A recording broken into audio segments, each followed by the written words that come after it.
स्वागत आहे आवड निवड किचनमध्ये। आज आम्ही बनवणार आहोत एक आगळा वेगळा नाश्ता। आम्ही बनवणार आहोत असं म्हटलेलं आहे, कारण की आज मी आलेली आहे माझ्या माहेरी, त्यामुळे आजचा नाश्ता मी आणि माझी वहिनी दोघी मिळून बनवणार आहोत। चला तर मग रेसिपीला सुरुवात करूया। तर आजचा नाश्ता आम्ही उरलेल्या पोळ्यापासून बनवणार आहोत। तर त्यासाठी इथे 4-5 पोळ्या उरलेल्या आहेत त्या घेतल्या आणि त्यानंतर वहिनीने पोळ्या चुरून घेतल्या। अशा पद्धतीने उरलेल्या पोळ्या जाडसर चुरून घ्यायच्या हातानेच, त्यानंतर मिक्सरच्या भांड्यामध्ये घालून बारीक करून घ्यायच्या।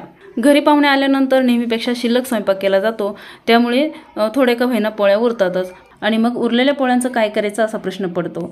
सकाळी तर आपण उरलेल्या पोळ्या कोणाला देऊ शकत नाहीत, त्यामुळे अशा पद्धतीने वेगळा नाश्ता करायचा, सगळेजण आवडीने खातात। तर इथे बघू शकतो तुम्ही चुरून घेतलेल्या पोळ्या अशा पद्धतीने मिक्सरमधून बारीक करून घेतलेल्या आहेत। आता बाकीच्या पोळ्या सुद्धा याच पद्धतीने बारीक करून घ्यायच्या। सर्व पोळ्यांचा भुगा बारीक करून घेतलेला आहे। आता यामध्ये घालायचं हिरवी मिरचीचं वाटण, लसूण घालून केलेलं। तर बघा मिक्सरमधून अशा पद्धतीने जाडसर वाटण करून घेतलेलं आहे। हिरवी मिरची आणि लसूण, यामध्ये तुम्ही जिरे पण घालू शकता, पण मग जिरे आम्ही अख्खे घालणार आहोत यामध्ये। जर मुलांना जिरे असे अख्खे आवडत नसतील तर वाटणासोबतच थोडीशी जाडसर वाटून घ्यायची। त्यानंतर यामध्ये घातला चवीनुसार मीठ, थोडीशी हळद, त्यानंतर यामध्ये घालायचे 1 चमचाभर जिरे। जर जिराची पावडर टाकायची असेल तर पावडर टाकू शकता किंवा मग अख्खे जिरे सुद्धा टाकू शकता। त्यानंतर घालायची बारीक चिरलेली कोथिंबीर आणि आता यामध्ये घालायचे आहेत उकडलेले बटाटे। इथे आम्ही 2 मोठ्या आकाराचे बटाटे शिजवून ठेवलेले होते आणि बाकीची तयारी करूस्तोवर बटाटे थंड झालेले आहेत। गरम गरम बटाटे अशा हाताने कुस्करून घेतले तर हात भाजण्याची शक्यता असते, त्यामुळे बटाटे थंड झाल्यानंतरच हाताने चुरून घ्यायचे, किंवा मग बटाटे गरम असतील तर किसणीने किसून घ्यायचे। त्यानंतर उकडलेले बटाटे आणि पोळ्यांचा भुगा हाताने व्यवस्थित मिक्स करून घ्यायचा। हे मिश्रण पिठासारखंच व्यवस्थित मळून घ्यायचं। अगदी आपण पराठ्याला पीठ मळतो ना घट्टसर, त्याप्रमाणे मळून घ्यायचं। यामध्ये पाणी घालण्याची काही आवश्यकता नसते। तर बटाटे आणि कोथिंबीर वगैरे घातली जास्त प्रमाणामध्ये तर त्यामध्येच व्यवस्थित हे पीठ तयार होतं। त्यानंतर हातावरती थोडासा पिठाचा गोळा घेऊन गोल आकारामध्ये चपटा करून घ्यायचा आणि अशा पद्धतीने गोल गोल आकारामध्ये टिक्क्या बनवून घ्यायच्या, किंवा मग तुमच्या आवडीप्रमाणे आकार देऊन वडे बनवून घ्यायचे।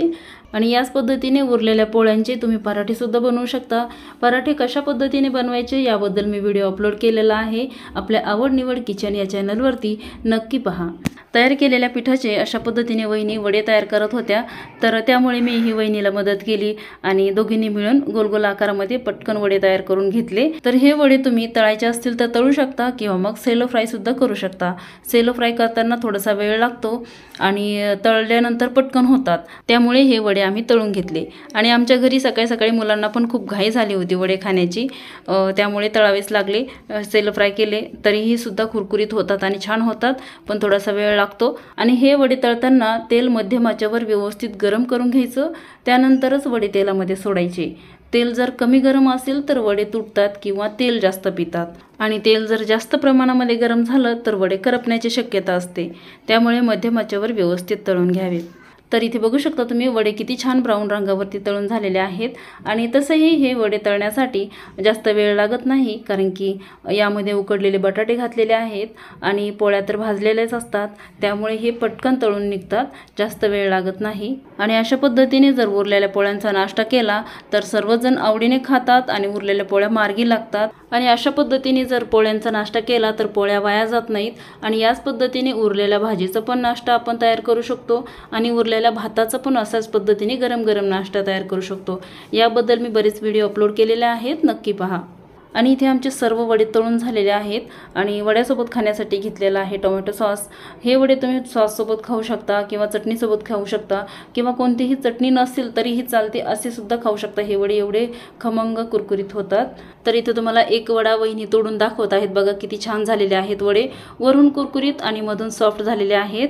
तर इथे आज आमच्या वहिनींनी पहिली रेसिपी केलेली आहे, त्यामुळे आजची रेसिपी कशी झाली कमेंटमध्ये नक्की सांगा। आणि व्हिडिओ आवडला असेल तर व्हिडिओला लाईक करा, चॅनलला सबस्क्राईब करा आणि बेल आयकॉन दाबायला विसरू नका। पुन्हा भेटूया अशाच एका नवीन रेसिपीसोबत आवड निवड किचनमध्ये। धन्यवाद।